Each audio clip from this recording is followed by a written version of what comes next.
says, Shimmy says, Shimmy, Shimmy, Shimmy says, ask me almost anything.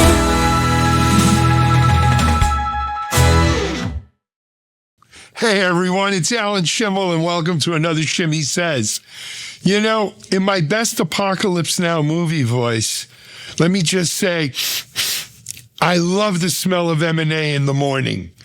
I don't know what it is, if it's that April showers have brought May M&A, the economic macro and micro conditions, AI, VCs, PEs, IPOs, stocks. We talk about all these things, but we certainly are seeing a rash of M&A activity in the tech sector, right? We just reported, just today, right? Databricks bought Neon, it's actually a serverless Postgres provider, but, they claim this is part of this agentic AI thing. Of course, everything, if it doesn't shake and rattle AI, it's not worth anything. But they paid $1 billion for Neon.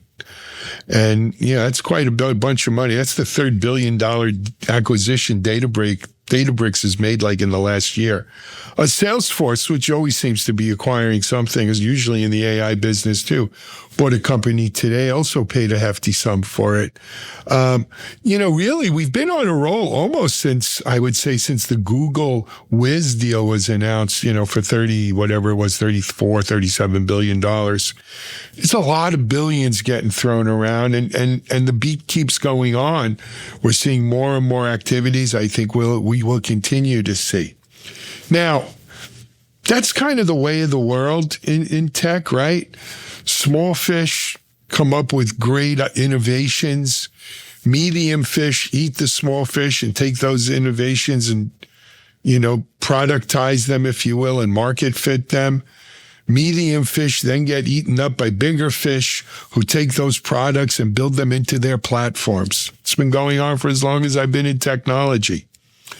But when you see a lot of M&A activity like this, some people say, oh, it's a good thing. People are making exits. People are making money. It's the sign of a healthy ecosystem.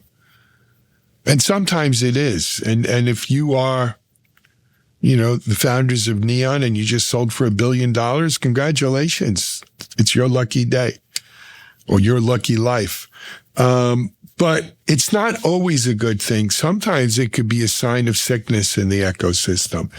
And as I sit here now, I'm not quite sure if it's a good or bad that we're seeing all of this M&A. And like most things in life, it's probably not black or white. It's probably gray. There's good and bad to it. I think we got to look at it this way, though. First of all, look, for all intents and purposes, the IPO market as a means of liquidity and exit is still basically shut down. Yeah, we've got a hiatus with this China tariff situation. Yes, the market was thrilled to hear it, but it's really, a 90-day sort of chance to get it right. And I don't know if anyone sitting here is confident that this gets right, other than the present U.S. administration seems to like to take stuff to the precipice and then pull back, right? But it's very hard to keep running your economy that way. And we'll see where that goes. But be that as it may, IPO market right now is not really an option for many companies. Databricks is a perfect example, by the way. Look, I think they were valued at 10 billion or some number like that. Or maybe they raised 10 billion. I don't even remember. They raised a lot of money at a very, very high valuation.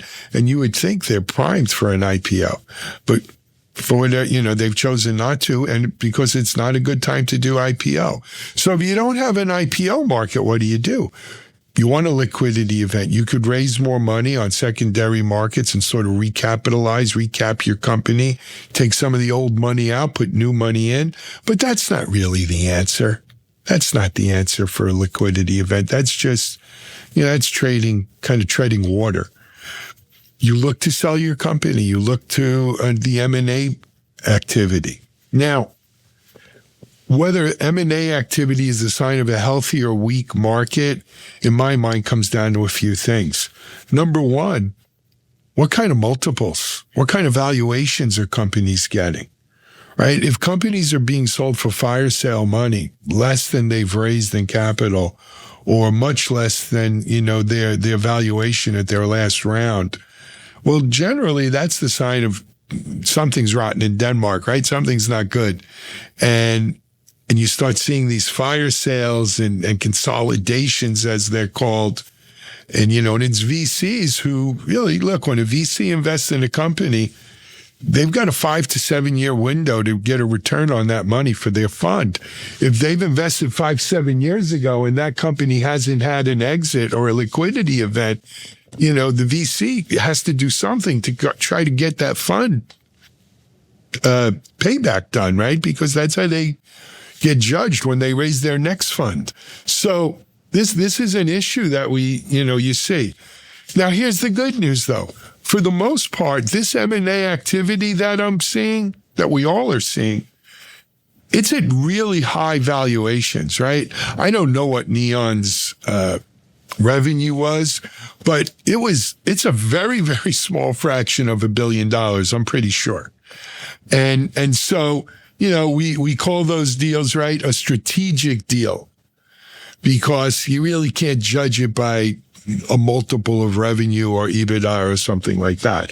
So, that's a good deal. But we've seen a lot of good deals. You're not seeing deals get done for under a couple of $100 million.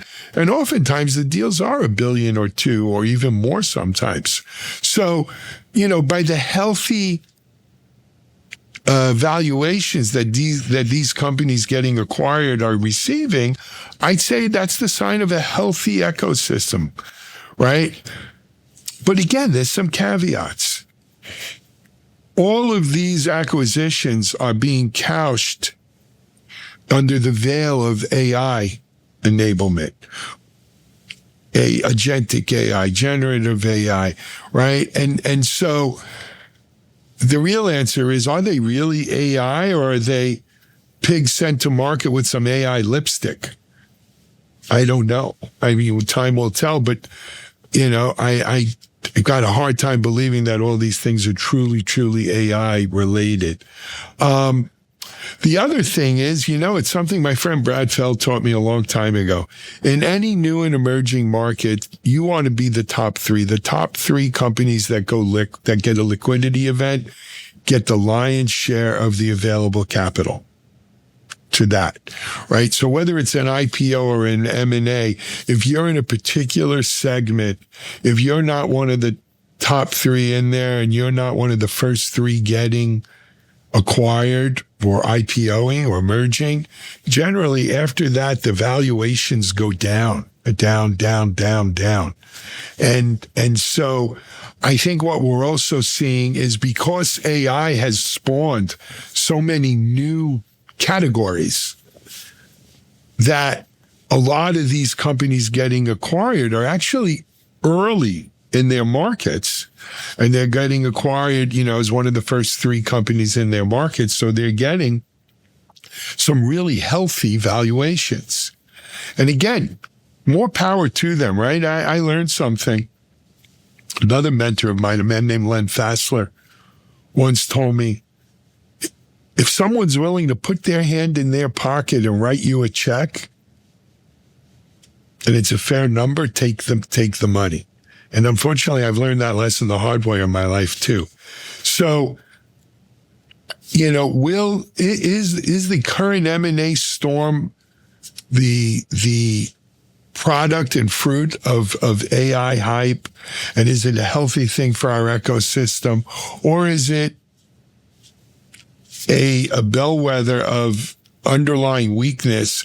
And once the top three in any category have made their deal, we're going to see a lot of fire sales. If I knew that, I wouldn't be working. I'd be living on some island somewhere. But it's something that bears watching. Thanks for joining me this week on Shimmy Says. We'll see you next time. Shimmy says, shimmy says, shimmy, shimmy, shimmy says, ask me almost anything.